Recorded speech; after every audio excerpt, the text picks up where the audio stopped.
Ayan, so good morning mga kaparm. So welcome sa ating Kaparm TV demo area. Ayan, tayo po ay nandito ngayon sa Pangasinan.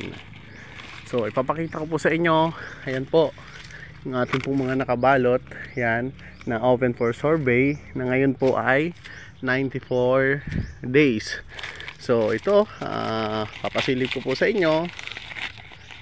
Ayan po, ayan. At ito, yan, uy, nahulog pa yung isa. Ayan, para lang po makita po ninyo. Yan po, yan, only 94 days po ito mga kaparm. Ayan, so tatanggalan po natin ang balot para makita po ninyo. Yan, so ayan po. Yan po yung atin pong open for survey. Ayan po. Yan, so mga kaparm, only 94 days po ito. Yan, yan. So ito po yung atin pong ginamitan ng Kaparm TV Mingo Protocol with secret weapon. Ayan po, ayan. So yan. So para po makita ninyo na wala pong daya, yan. Ayan. Yan po ang kanya po mga sabit po ng mga bunga. So hindi ko lang po lahat binalatan kasi sayang po yung ano ng papel natin. Ayan. So yun nga po, ito po yung sinasabi ko sa inyo na nandito po yung atin pong demo area.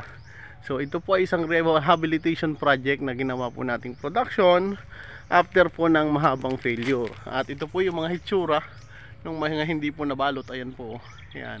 At yan naman po yung mga nakabalot. So open po survey po tayo, mga kaparm. Ayan nga po, yan. So kayo na po ang humusga. Only 94 days with Kaparm TV Mingo Protocol and Kaparm TV Secret Weapon. Wala pong atake ng kurikong. Ayan. So syempre yung atin pong foliar na sariling mixing, yun po yung atin pong ginamit dito. At ito po ay exclusive client natin dito po sa Makalan, Pangasinan. So yun. So happy farming po. God bless. I love you all.